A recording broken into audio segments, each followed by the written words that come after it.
In the previous tasks, we've been dealing with basic partitioning. This has involved allocating space on a single hard drive, then assigning it with a drive letter. In most cases, this is more than adequate for home or small business use. However, a situation can arise when more than one hard drive will be needed. This is when dynamic partitioning can be used. In this way, a partition can span across more than one hard drive. This can also increase fault tolerance through several different techniques such as striped volumes, mirrored volumes, and RAID 5 volumes. It should be pointed out that not all Microsoft operating systems support dynamic drives. If the drive is ever moved to an incompatible operating system, then there is a high possibility that all the data stored on this type of partition will be lost. A basic drive can be converted into a dynamic drive without the loss of data. However, converting a dynamic drive back to a basic drive will erase all the stored information. We shall see an example of this later.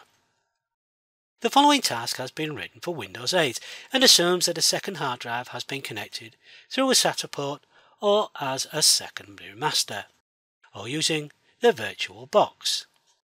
Creating dynamic partitions is more or less the same as creating basic partitions such as primary, extended and logical, but with one important difference. Let's try and create a dynamic partition.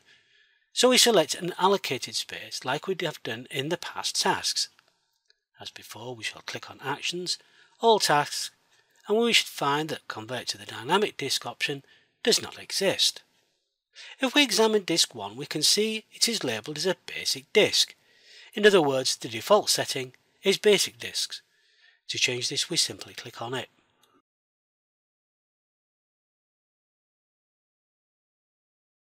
Now when we All Tasks, we have the option to convert to dynamic disks. Next you will have the option to choose between disk 0 and 1. You should find disk 1 has been selected. Click on OK to continue. Notice how the label at the left hand side has changed to dynamic, and that the bar found on disk 1 is black, indicating unallocated space. Now we select the unallocated space, and the process to create a simple volume is the same as we used before.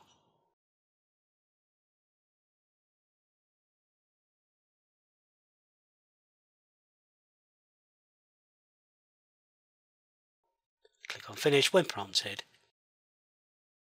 We should notice the different colour of the bar above the new partition, which indicates that this is a dynamic simple volume, and that the additional new volume has appeared in the top of the DMC. Now if we check this PC, the E drive will appear, and once again the user will have no idea that this is different to a primary or logical found in the extended partition. We can see here this does not appear to be any different to creating primary partitions. In the next example, we shall delete all the volumes and return disk 1 to a 500 GB basic drive.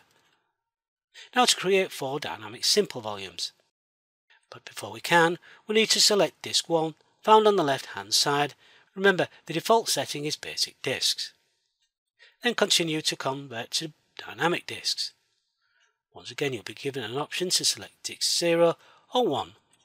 By default, disk 1 should have been selected, so click on OK. Notice that only the left hand label has changed to dynamic. Now we carry on and create the simple volumes. We shall make the first 3 125 GB in size.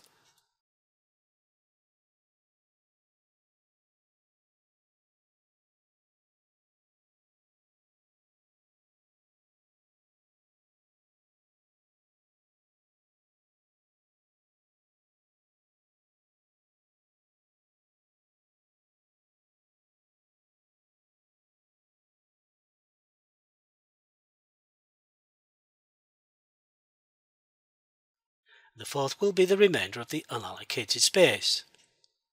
We should have noticed that the fourth partition did like the fourth primary partition as in our previous example. Let's check this PC again. So here we have created 4 dynamic disks. Now we shall create on each one a folder representing our data. On drive E, a folder is created called drive E. On drive F, a folder called drive F. On drive G, a folder called drive G. And finally on H drive, a folder called drive H.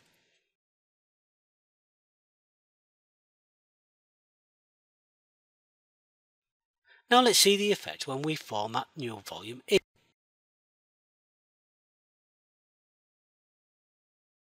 and delete new volume G.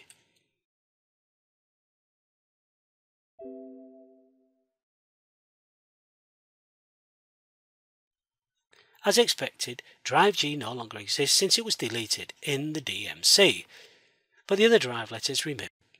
The conclusion is by deleting just one partition does not affect the others. Now to check drive E. All the data on this has been removed as it has been reformatted. The data on drive F remains intact, and so the data on drive G. We can conclude from this that by formatting one partition does not affect the others, just as before. The main advantage with dynamic volumes is the flexibility they have. We can see this in the next example. Here we shall expand drive E by 20 GB using the unallocated space. First we shall select the volume that will be expanded. Then through all tasks we can select expand. Click on next to continue. Here we have the opportunity to increase the size of the partition. It tells us in our example that the maximum available space is 124,009 megabytes, which is the size of the G partition before it was deleted. Since we want to expand it by 20 GB, we change the size in select the amount of space in megabytes to 20,000. The new size is about 145 GB.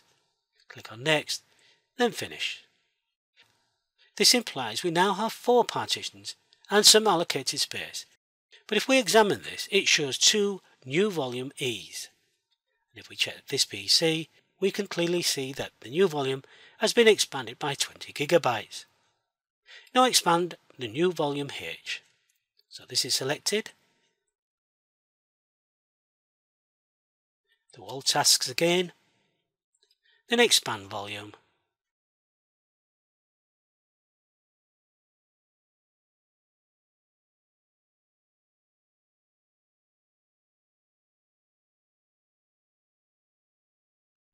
Once again by 20 GB.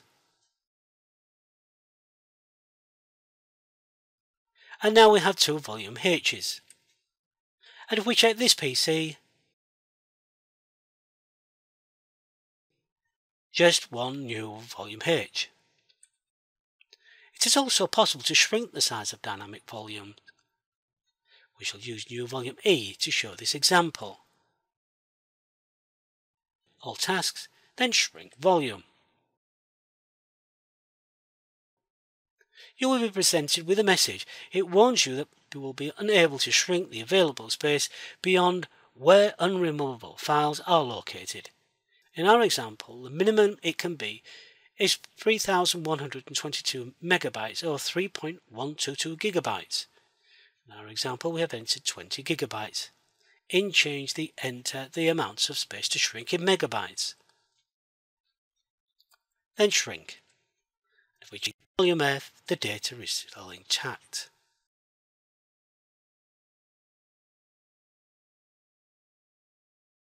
We can see through these examples how we can make any of the volume or change the parameters without losing any data. We did say earlier the basic disk into a dynamic disk without losing data. Let's see this in action. So first we delete all the volumes on disk 1, and this should have caused disk 1 to revert back to the basic disk. Now to create a 200 GB basic primary drive. Then create on the new drive a folder called drive E. Now on the far left called disk 1. Then from action, move to all tasks, then click on convert to dynamic disk.